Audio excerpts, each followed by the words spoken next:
Era besar bajak laut dimulai setelah eksekusi Goldie Roger. Sejak saat itu, lautan dipenuhi oleh orang-orang yang memiliki ambisi untuk menemukan One Piece. Sejak awal ceritanya dimulai, harta tersebut memang merupakan satu-satunya tujuan dari para bajak laut. Hal ini membuat pihak pemerintah dunia dan juga angkatan laut kewalahan menghadapi era yang sudah kacau.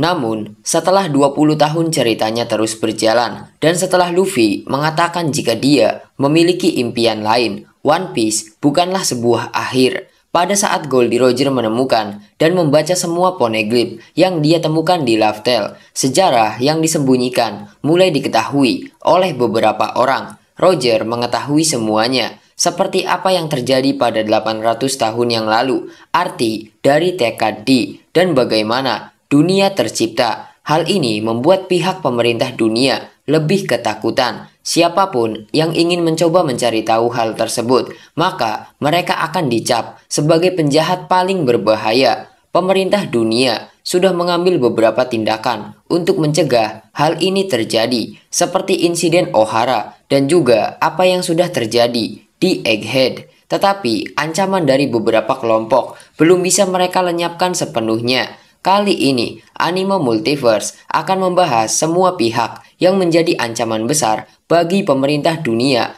dalam cerita One Piece di era yang sekarang. Kita mulai dengan yang pertama, ada bajak laut Kurohige. Kelompok ini dipimpin oleh anak dari Rocks D. Sebek, yaitu Marshall D. Teach. Teach merupakan bajak laut yang memiliki perkembangan sangat cepat. Dia mulai membentuk kelompoknya setelah dirinya meninggalkan kapal Shirohige. Teach mulai memperbesar kelompoknya pada saat dirinya membebaskan beberapa tahanan dari Impel Down dan menjadi salah satu pusat perhatian di perang besar Marineford.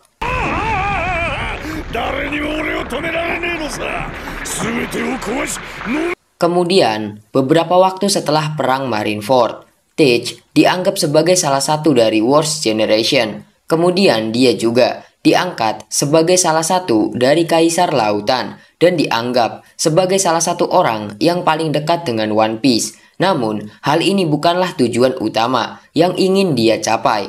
Teach memiliki ambisi lain. Dia ingin meneruskan tekad dari ayahnya sendiri, yaitu untuk menguasai dunia. Hal ini juga sudah dikonfirmasi oleh Katarina Devon ketika dia datang ke Egghead.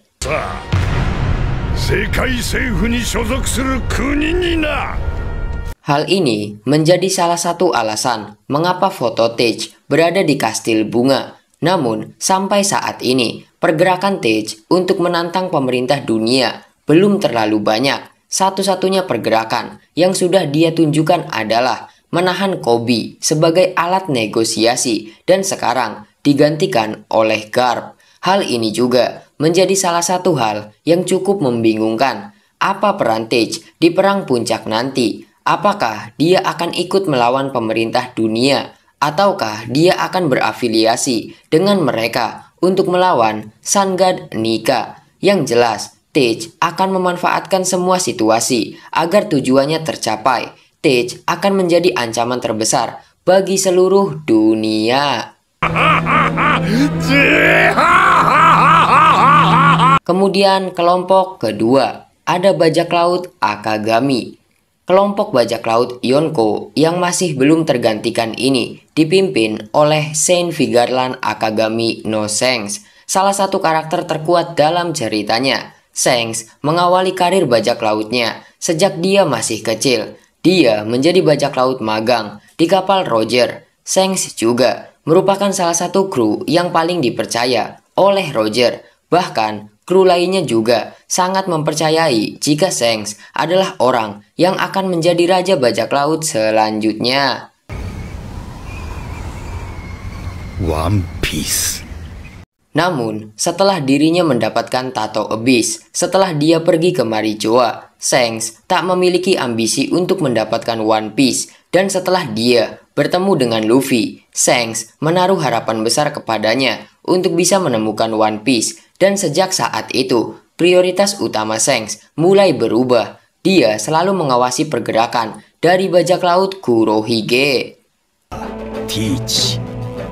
Ya, Kurohige.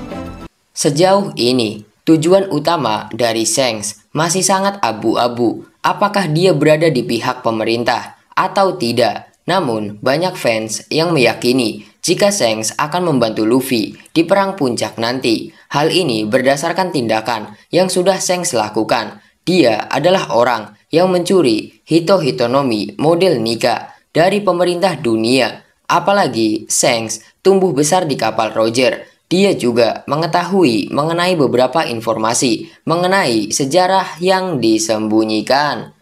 Luffy ni au ki wa nai.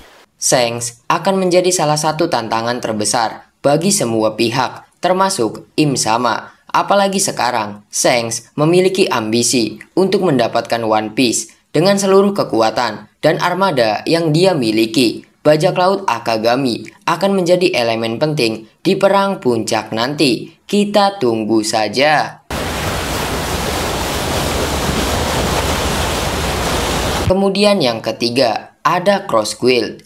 Organisasi kriminal yang dibentuk oleh Crocodile dan Dracul Mihawk ini dipimpin oleh Yonko Bagi. Organisasinya sendiri memang tak bertujuan untuk mendapatkan One Piece ataupun menguasai dunia. Namun, setelah Bagi mendeklarasikan dirinya yang ingin mendapatkan One Piece, Cross Guild menjadi salah satu kelompok yang patut diperhitungkan. One Piece! Selain itu, pergerakan dari organisasinya sendiri sangat mengancam kestabilan dunia. Cross Guild memasang nilai buruan untuk angkatan laut. Hal ini memicu keributan di seluruh dunia.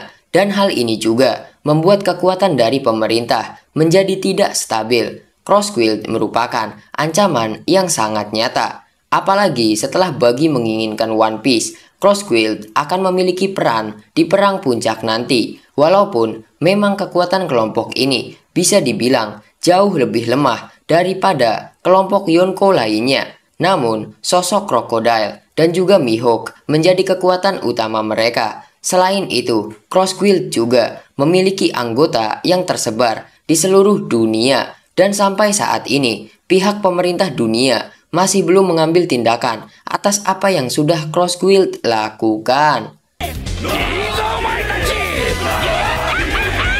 Kemudian kelompok yang keempat, ada pasukan revolusi. Kelompok ini berdiri 2 tahun setelah Goldie Roger dieksekusi. Pasukan revolusi merupakan kelompok yang bukan merupakan kumpulan dari para bajak laut. Kelompok ini dipimpin oleh Monkey D. Dragon. Sejak awal, tujuan utama dari pasukan revolusi adalah untuk menggulingkan pemerintah dunia. Setelah 20 tahun berdiri, pasukan revolusi sudah melakukan banyak sekali pergerakan. Mereka membantu banyak kerajaan untuk merdeka. Dan yang terbaru, pasukan revolusi sudah mendeklarasikan perang terhadap pemerintah dengan cara mengacaukan referee, membebaskan para budak, dan membakar simbol keadilan.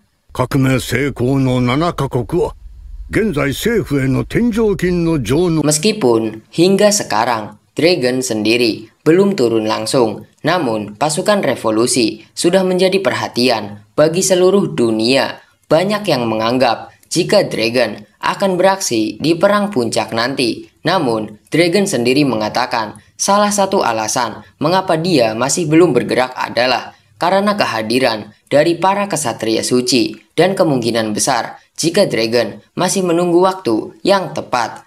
Selama 20 tahun, ancaman dari kelompok ini tak bisa dilenyapkan oleh pemerintah dunia. Dan hingga sekarang, ancaman tersebut masih terus berlanjut. Pasukan revolusi akan menjadi salah satu kelompok yang akan memiliki peran besar di perang puncak nanti. Dan perang ini akan menjadi panggung besar bagi Monkey D. Dragon.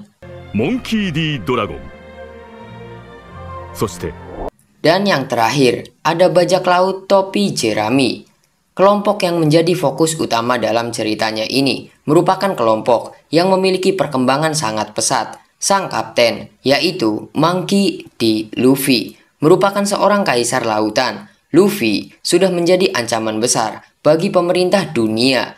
Dia sering menantang mereka secara langsung, seperti ketika Arc Enies Lobby, pemukulan kaum naga langit, dan yang terbaru adalah kejadian yang terjadi di Egghead.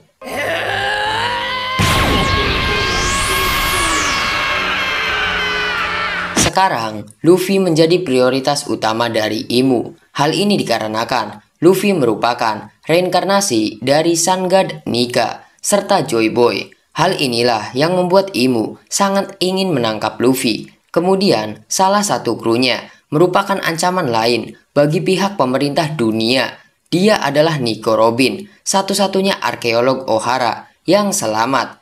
Pemerintah dunia selalu gagal untuk menangkap Luffy. Bajak laut topi jerami sudah 2 kali selamat dari Buster Call, dan di masa yang sekarang, kelompok ini menjadi salah satu kelompok yang paling dekat dengan One Piece. Dan dengan adanya Robin, bajak laut topi jerami adalah kelompok yang kemungkinan besar bisa mengungkap sejarah yang hilang. Kemudian, bajak laut topi jerami jugalah yang akan memulai perang besar dengan pihak pemerintah dunia. Mereka adalah penentu bagaimana dunia One Piece akan terus berjalan. Model Nika. Nah, itulah 5 kelompok yang menjadi ancaman besar bagi pihak pemerintah dunia di era yang sekarang. Setiap pergerakan mereka selalu mengguncang kestabilan dunia, dan merekalah yang akan menjadi pusat perhatian di perang yang akan datang. Kita masih harus menunggu kelanjutan ceritanya. Terima kasih untuk kalian yang sudah menonton video ini sampai habis. Jangan lupa untuk like, komen, share, dan juga subscribe. Sampai berjumpa di video selanjutnya.